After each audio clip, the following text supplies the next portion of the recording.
Hello friends, આપણે YouTube channel game changing સાયકોલોજીમાં આપ સૌનું હાર્દિક સ્વાગત છે. આજના વિડીયોમાં આપણે પ્રોબેશન ઓફિસર, ચીફ ઓફિસર તેમજ અન્ય સરકારી પરીક્ષાઓ માટે મનોવિજ્ઞાન જે છે તો એના અગત્યના જે ટૉપિક છે એની ચર્ચા કરીશું. એ ઉપરાંત પ્રોબેશન ઓફિસર માટે જે હાલમાં નવો અભ્યાસક્રમ રજૂ કરવામાં આવ્યો છે એ અંતર્ગત યુનિટ 3 જે છે સ્મૃતિ અને વિસ્મરણ, તો એની ચર્ચા કરીશું. આ વિડીયો નંબર 2 છે. એ ઉપરાંત યુનિટ 1 અને 2ના પણ થિયરી બેઝ અને એમસીક્યુ બેઝ વિડીયો બનાવ્યા છે. એ જો તમે ન જોયા હોય તો પ્લેલિસ્ટમાંથી તમે એ વિડીયો જોઈ શકો છો. એ ઉપરાંત જે વિદ્યાર્થીઓનું મનોવિજ્ઞાન છે એવા વિદ્યાર્થીઓ માટે જીસેટ અને યુજીસી નેટ માટે જે અગત્યનો ટૉપિક છે સ્મૃતિ અને વિસ્મરણ શું છે તો એની પણ ચર્ચા કરીશું. એટલે કે એવા વિદ્યાર્થીઓ માટે પણ આ વિડીયો અગત્યનો સાબિત થશે. તો સૌપ્રથમ સ્મૃતિ જે છે તો સ્મૃતિ કોને કહેવામાં આવે છે તો એ જાણવું પણ જરૂરી છે. તો સ્મરણ અથવા તો સ્મૃતિ, તો સ્મરણ એટલે ભૂતકાળના અનુભવો અર્થમય બને એ રીતે વર્તમાન પરિસ્થિતિમાં પુનઃ જાગૃત કરવાની પ્રક્રિયા, જેને સ્મરણ કહેવામાં આવે છે અથવા તો સ્મૃતિ કહેવામાં આવે છે. કે ભૂતકાળના અનુભવો જે છે તો એ અર્થમય બને. તો ભૂતકાળના કઈ રીતે અનુભવો અર્થમય બનશે? તો ફોર એક્ઝામ્પલ આપણે કોઈ ટૉપિક ભૂતકાળમાં ભણ્યા હોઈએ યા અભ્યાસ કર્યો હોઈએ યા આપણે કંઈક વાંચ્યું હતું ભૂતકાળમાં, હવે એ જ વાંચ્યું હતું એ વર્તમાનમાં આપણને જ્યારે વાંચવામાં આવે ત્યારે આપણને યાદ આવે છે કે આવું મેં કશે ભણ્યું હતું, તો એને શું કહેવામાં આવે છે? સ્મરણ કહેવામાં આવે છે. ટૂંકમાં સ્મરણ એટલે ભૂતકાળના અનુભવો અર્થમય બને, કે આપણે ભૂતકાળમાં કંઈક શીખ્યા હતા, કંઈક જાણ્યું હતું, કંઈક જોયું હતું, હવે એવી જ પરિસ્થિતિ વર્તમાનમાં જ્યારે ઉદ્ભવે છે ત્યારે એ આપણને પુનઃ જાગૃત કરે છે, તો એને શું કહેવામાં આવે છે? સ્મરણ કહેવામાં આવે છે. સ્મરણ આપણને આપણા જીવનની અનેક ઘટનાઓ, ઉજવણી, બનાવો, યાદગાર પ્રસંગો હોય એને યાદ રહે છે અને તેનું કારણ સ્મરણ છે. કે આપણને આપણા જીવનની અનેક ઘટનાઓ, ફોર એક્ઝામ્પલ આપણો સ્કૂલમાં યા કોલેજમાં સારા નંબર આવ્યા હોય, સારા ટકા આવ્યા હોય તો એ યાદ રહે છે. તો અનેક ઘટનાઓ, ઉજવણી, આપણી બર્થડે યા વોટ એવર, ગમે તે આપણને સફળતા મળી હોય તો એ તારીખ આપણને યાદ રહે છે. બનાવો, અકસ્માત થયા હોય યા સારા બનાવો બન્યા હોય તો એ યાદ આવે છે. યાદગાર પ્રસંગો હોય એ યાદ રહે છે. તેનું મુખ્ય કારણ શું છે? સ્મરણ છે. સ્મરણના લીધે ભૂતકાળમાં બનેલી ઘટનાને યાદ કરી શકીએ છીએ. કે સ્મરણ જે થાય છે તો એના કારણે આપણે ભૂતકાળમાં કોઈ અનુભવ થયો હોય તો એને આપણે યાદ પણ કરી શકીએ છીએ. ભૂતકાળમાં કંઈક શીખ્યા હોઈએ અને વર્તમાનમાં એ ફરી યાદ આવે તો એને આપણે સ્મરણ કહી શકીએ છીએ. સ્મૃતિના 2 પાસા છે, એક તો વિધાયક પાસું, વિધાયક અને નિષેધક. તો આ પણ યાદ રાખવાનું છે. સ્મૃતિ અથવા તો સ્મરણના 2 પાસા છે, એક છે વિધાયક પાસું એટલે કે આપણને યાદ રહેશે, અને બીજું છે નિષેધક પાસું. નિષેધક પાસામાં શું થશે? કે વિસ્મરણ, એટલે કે આપણને કંઈક યાદ નથી રહેતું તો એને વિસ્મરણ કહેવામાં આવે છે. તો સ્મરણના 2 પાસા યાદ રાખવાના છે, એક તો વિધાયક પાસું અને બીજું છે નિષેધક પાસું. સ્મરણ કરવાનો અર્થ એ છે કે વર્તમાન સમયમાં એવી પ્રતિક્રિયાઓ દર્શાવી કે રજૂ કરવી જેને આપણે અગાઉ ક્યારેક શીખ્યા હતા. કે જે સ્મરણ જે છે તો વર્તમાન સમયમાં એવી પ્રતિક્રિયાઓ દર્શાવી કે આપણે ભૂતકાળમાં કંઈક શીખ્યા હતા એને આપણને અત્યારે વર્તમાનમાં યાદ આવે છે, તો એને પણ સ્મરણ કહેવામાં આવે છે. આ વ્યાખ્યા કોના દ્વારા આપવામાં આવે છે? હિલગાર્ડ અને એટકિન્સન દ્વારા આપવામાં આવી છે. ત્યાર પછી સ્મૃતિ એવી માનસિક પ્રક્રિયા છે જેના દ્વારા વ્યક્તિ પોતાની શીખેલી માહિતીઓને પોતાના જીવનકાળમાં ધારણ કરીને રાખે છે. કે સ્મૃતિ એ માનસિક પ્રક્રિયા છે. તો અહીંથી પણ પ્રશ્ન પૂછાઈ શકે છે, સ્મૃતિ એ કેવા પ્રકારની પ્રક્રિયા છે? ઓપ્શન આપી શકે શારીરિક, માનસિક, સામાજિક પ્રક્રિયા. તો કઈ આવશે? તો માનસિક પ્રક્રિયા છે. તો આ યાદ રાખવાનું છે. અહીંથી એમસીક્યુ બની શકે.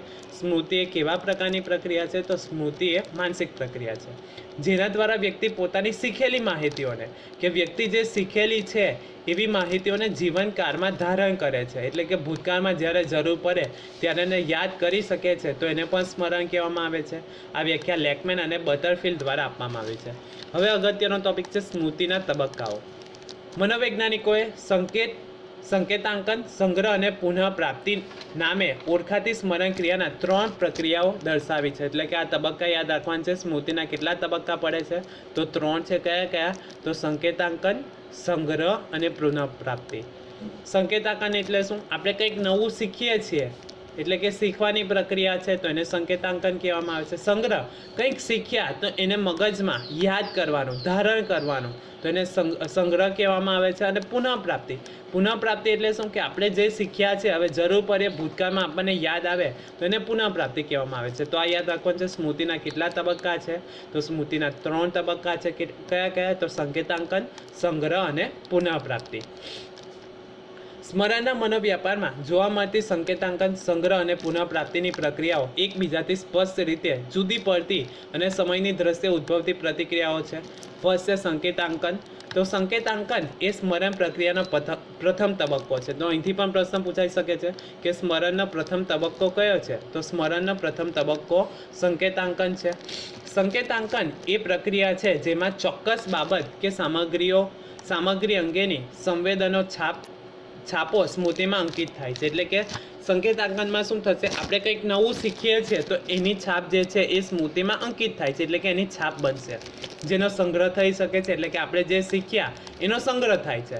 કેટલીક વખતે આપણા કોઈ પણ જાતના સભાન પ્રયત્ન વિના અમુક માહિતીઓ, સંકેતો આપણા મગજમાં અંકાઈ જાય છે. એટલે કે આપણે જે યાદ રાખીએ છીએ તો એ મગજમાં સંગ્રહ પામે છે. પરંતુ જો આપણે કોઈ ચોક્કસ માહિતીને સભાનપણે યાદ રાખવા માંગતા હોઈએ તો તેના નામ કે ઘટનાઓને સાહચર્ય વડે વધુ સક્ષમ બનાવી શકાય છે. સાહચર્ય એટલે કે જોડાણ, કે આપણે કંઈક યાદ રાખવું હોય તો એને કોઈક જોડાણ સાથે આપણે લિંક કરી દઈએ તો એ આપણને વધારે યાદ રહે છે. ફોર એક્ઝામ્પલ, કોઈનો જન્મદિવસ 2 ઓક્ટોબરે હોય તો આપણે એને યાદ રાખવું હોય તો મહાત્મા ગાંધી અથવા તો લાલ બહાદુર શાસ્ત્રીના જન્મની સાથે આપણે એને લિંક કરી શકીએ તો એની બર્થડે આપણને યાદ રહી જાય. કઈ રીતે? તો સાહચર્ય કર્યું એટલે કે જોડાણ, લિંક કર્યું કે મહાત્મા ગાંધીની જન્મ તારીખ આપણને ખ્યાલ છે કે 2 ઓક્ટોબરે છે. હવે કોઈ વ્યક્તિની જન્મ તારીખમાં 2 ઓક્ટોબરે આવે છે તો આપણે એ બેને સાહચર્ય લિંક કરીએ તો આપણને સરળતાથી યાદ રહી જાય છે.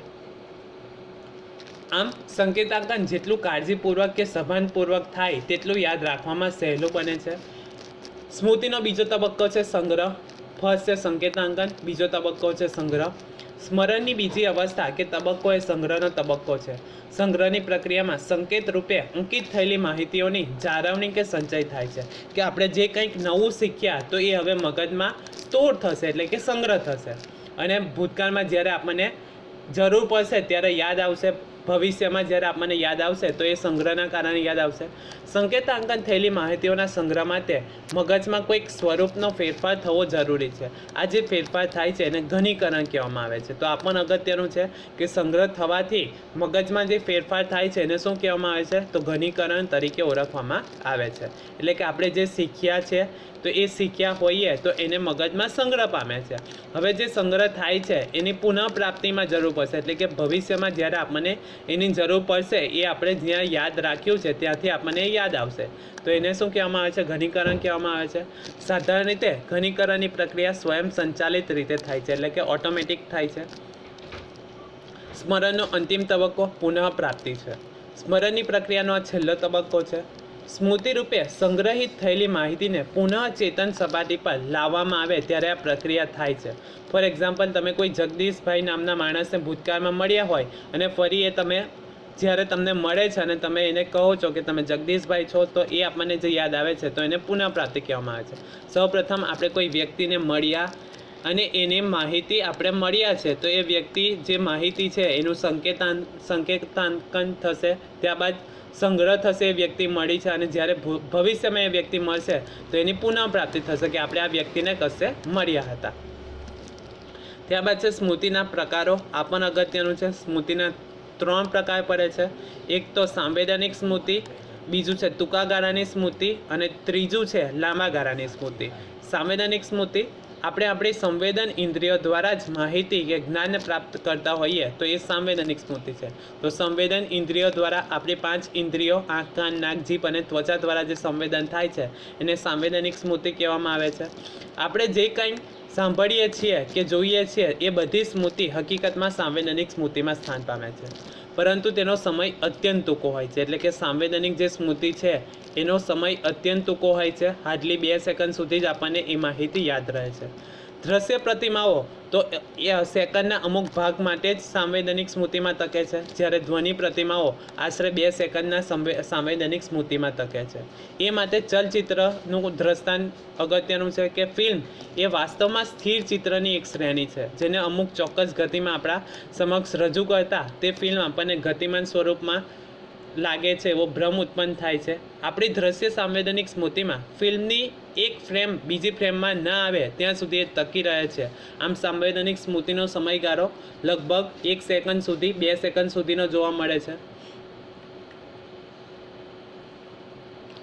આ પ્રકારની સ્મૃતિમાં ઉદ્દીપક તરફથી મળતી માહિતીને મૌલિક રૂપમાં જ અર્થાત તેના મૂળ સ્વરૂપમાં જ આપણે સંગ્રહ કરીએ છીએ. સાંવેદનિક સ્મૃતિના કારણે જ વ્યક્તિની સામેથી ઉદ્દીપક દૂર થઈ ગયા બાદ તેનું ચિહ્ન થોડા સમય માટે બનેલું રહે છે. એટલા માટે તેને સાંવેદનિક સંગ્રહ, સેન્સરી સ્ટોરેજ કે સાંવેદનિક રજિસ્ટર, સેન્સરી રજિસ્ટર તરીકે ઓળખવામાં આવે છે. તેના 2 પ્રકાર હોય છે. તો આપણને યાદ રાખવાનું છે કે સાંવેદનિક સ્મૃતિના કેટલા પ્રકારો પડે છે? તો 2 પ્રકાર પડે છે. કયા કયા? તો દ્રશ્ય પ્રતિમા સંબંધિત સ્મૃતિ, આઇકોનિક મેમરી, અને બીજું છે ધ્વનિ સ્મૃતિ, ઇકોઇક મેમરી તરીકે ઓળખાય છે. તો સાંવેદનિક સ્મૃતિના કેટલા પ્રકાર? તો 2 પ્રકાર પડે છે. કયા કયા? તો એક છે દ્રશ્ય પ્રતિમા સંબંધિત સ્મૃતિ, એટલે કે આઇકોનિક મેમરી કહેવામાં આવે છે, અને બીજું છે ધ્વનિ સ્મૃતિ, ઇકોઇક મેમરી તરીકે ઓળખાય છે. દ્રશ્ય પ્રતિમા સંબંધિત સ્મૃતિમાં વ્યક્તિ જોયેલી વસ્તુ કે વ્યક્તિના વિશે 1 સેકન્ડ સુધી દ્રષ્ટિ ચિહ્ન રાખી શકે છે. હવે નામ પરથી જ ખબર પડી જાય દ્રશ્ય પ્રતિમા કે આપણે કંઈક વસ્તુ જોઈ હોય. ફોર એક્ઝામ્પલ, આપણે જ્યારે ઓનલાઈન શોપિંગ કરીએ છે ત્યારે ઓટીપી આવે છે, 1 ટાઈમ પાસવર્ડ જે છે તો એ આવે છે, તો આપણે એને જે પાસવર્ડ લખીએ છીએ તો હાર્ડલી 2-5 સેકન્ડમાં આપણે એ પાસવર્ડ ભૂલી જઈએ છીએ. તો એ દ્રશ્ય પ્રતિમાનું એક્ઝામ્પલ છે. બીજું એક્ઝામ્પલ લેવું હોય તો કોઈક વાહનનો નંબર, કે આપણે જ્યારે ડ્રાઈવ કરતા હોઈએ ત્યારે કોઈ આગળનો વાહનનો નંબર હોય તો આપણે વાંચીએ છીએ તો એ હાર્ડલી 1-2 સેકન્ડ સુધી આપણને યાદ રહે છે અને પછી ભૂલી જઈએ છીએ. શા માટે ભૂલી જઈએ છીએ? તો એનો સંગ્રહ પ્રોપર નથી કરતા, એના કારણે આપણને એ યાદ નથી રહેતા. જ્યારે ધ્વનિ સ્મૃતિમાં વ્યક્તિ કોઈ સાંભળેલા અવાજના ઉદ્દીપનનું ચિહ્ન પોતાના મનમાં 1 સેકન્ડથી પણ ઓછા સમયમાં રાખી શકે છે. સાંવેદનિક સ્મૃતિ એ સ્મૃતિની એક લઘુત્તમ અવધિવાળી સ્મૃતિ છે, કે સાંવેદનિક સ્મૃતિ એ હાર્ડલી લઘુત્તમ એટલે કે ઓછી અવધિ એટલે કે ઓછા સમય સુધી આપણને એ યાદ રહે છે. સાંવેદનિક સ્મૃતિમાં માહિતીઓને સામાન્યતઃ વધુમાં વધુ 1 સેકન્ડની અવધિ માટે જ સંગ્રહિત કરી શકાય છે. તો અહીંથી પ્રશ્ન પૂછાઈ શકે છે કે સાંવેદનિક સ્મૃતિનો સમયગાળો કેટલો હોય છે? તો હાર્ડલી 1 થી 2 સેકન્ડ સુધી જ એ જોવા મળે છે. સાંવેદનિક સ્મૃતિના ક્ષેત્રમાં કરવામાં આવેલા પ્રાયોગિક અધ્યયનના આધારે તેની કેટલીક વિશેષતાઓ છે. સાંવેદનિક સ્મૃતિની વિશેષતા તો ફર્સ્ટ છે, સાંવેદનિક સ્મૃતિમાં માહિતી 1 સેકન્ડ સુધી સંચિત કરી શકાય છે. તો આ યાદ રાખવાનું છે. સાંવેદનિક સ્મૃતિમાં સમય કેટલો છે? તો 1 સેકન્ડ સુધી સંચિત કરી શકાય છે. આથી આ સ્મૃતિ ખૂબ જ ક્ષણિક સ્વરૂપની હોય છે. ક્ષણિક એટલે કે ફક્ત સેકન્ડ પૂરતી જ આપણને યાદ રહે છે. ટૂંકા સમય ગાળાની સ્મૃતિની તુલનામાં સાંવેદનિક સ્મૃતિની સંગ્રહ ક્ષમતા વધુ છે, પરંતુ લાંબા ગાળાની સંગ્રહ ક્ષમતાની તુલનામાં ઓછી છે. હવે ટૂંકા ગાળાની જે સમયગાળો છે તો એ કેટલો સમયગાળો છે? તો ટૂંકા ગાળા માટે 20 થી 30 સેકન્ડ સુધી આપણને એ જે પણ વસ્તુ હોય તો એ યાદ રહે છે. એનો સમયગાળો યાદ રાખવાનો છે. ટૂંકાનો કેટલો છે? તો 20 થી 30 સેકન્ડ સુધી હોય છે. જ્યારે લાંબા ગાળાની સ્મૃતિ જે છે તો 20 થી 30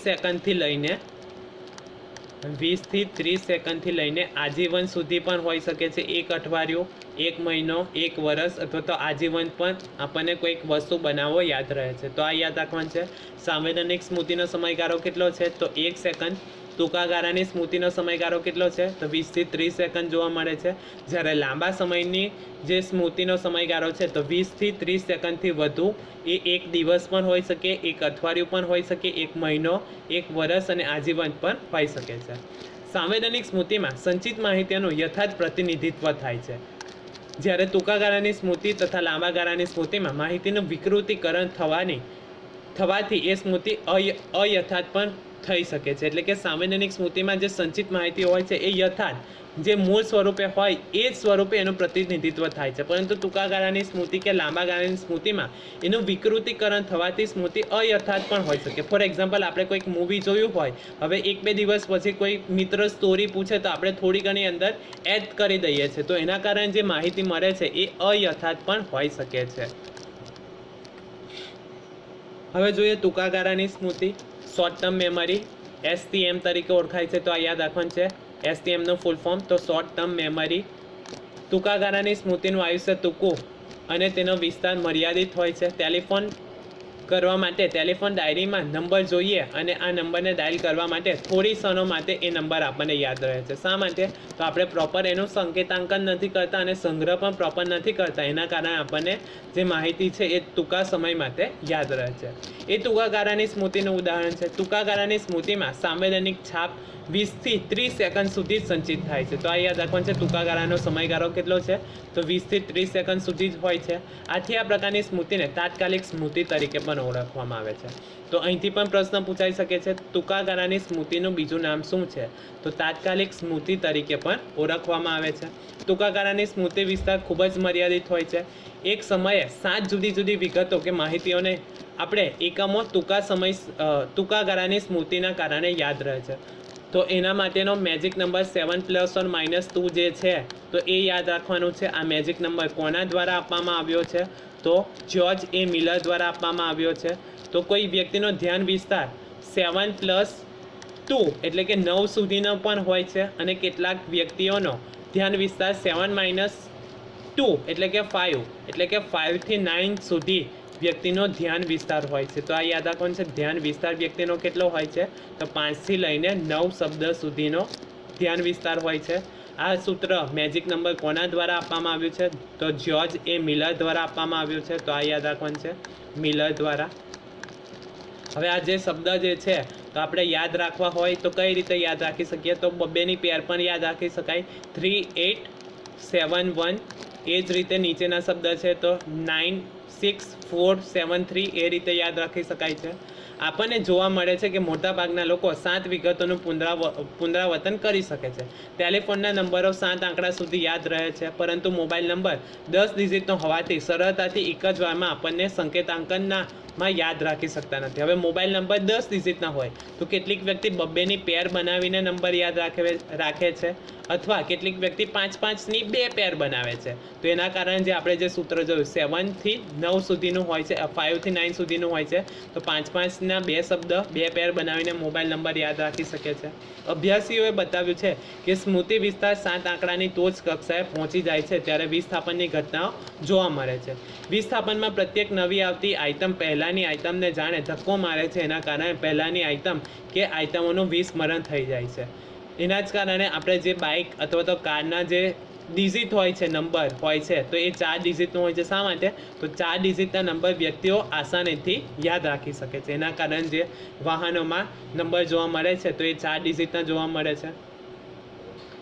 માહિતી એકમોની આ મર્યાદા દૂર કરવા માટે જ્યોર્જ એ મિલર નામના અભ્યાસીએ સામૂહિકરણની એક પ્રયુક્તિએ બતાવી છે અને તેમાં માહિતીના અલગ અલગ જૂથો બતાવવામાં આવ્યા છે. 5 2 9 7 3 1 2 5 એવા 8 આંકડાને સહેલાઈથી યાદ રાખવા માટે સમૂહીકરણ અથવા તો સામૂહિકરણ કરવામાં આવે છે કે બબ્બેની પેર બનાવી દેવામાં આવે. 5 2 એટલે કે 52 97 31 25 એ રીતે 4 જૂથમાં તમે સમૂહમાં યાદ કરો તો 8 ડિજિટના નંબર તમે આસાનીથી યાદ કરી શકો છો. તો આ અલગ અલગ એક્ઝામ્પલ છે.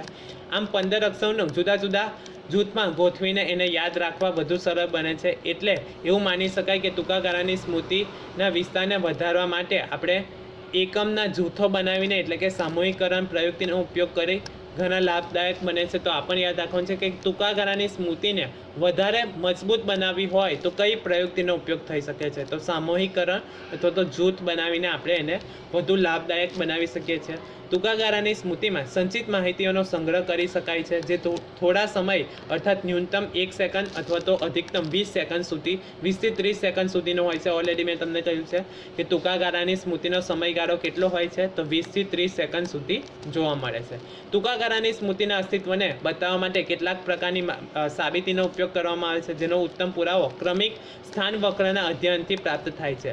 જો કોઈ વ્યક્તિ અર્થહીન પદોની સૂચિને યાદ કરીને તેનું પુનરાવહન કરે તો તેને સૂચિના શરૂઆતના પદો કરતાં સૂચિના અંતના અર્થહીન પદો ટૂંકા ગાળાની સ્મૃતિમાં વધુ યાદ રહે છે. શા માટે? તો તમે કોઈ 10 શબ્દ વાંચ્યા તો જે પહેલા 5 વાંચ્યા અથવા તો પહેલા 6 વાંચ્યા એ ઓછા યાદ રહેશે, પરંતુ અંતિમ જે 4 યા 5 બચે છે એ વધારે યાદ રહેશે. શા માટે? તો ટૂંકા સમયગાળામાં આપણે વાંચ્યું છે કે એનો સમયગાળો આપણને ટૂંકા ગાળાની સ્મૃતિનો સમયગાળો કેટલો છે? 20 થી 30 સેકન્ડ છે. એટલે કે જે આપણે અંતિમ વાંચ્યું હશે એ વધારે આપણને યાદ રહેશે. ટૂંકા ગાળાની સ્મૃતિને કામચલાઉ સ્મૃતિ તરીકે પણ ઓળખવામાં આવે છે. તો અહીંથી બીજો પ્રશ્ન પૂછાઈ શકે છે કે કઈ સ્મૃતિને કામચલાઉ સ્મૃતિ તરીકે ઓળખવામાં આવે છે? તો ટૂંકા ગાળાની સ્મૃતિને કામચલાઉ સ્મૃતિ તરીકે પણ ઓળખવામાં આવે છે.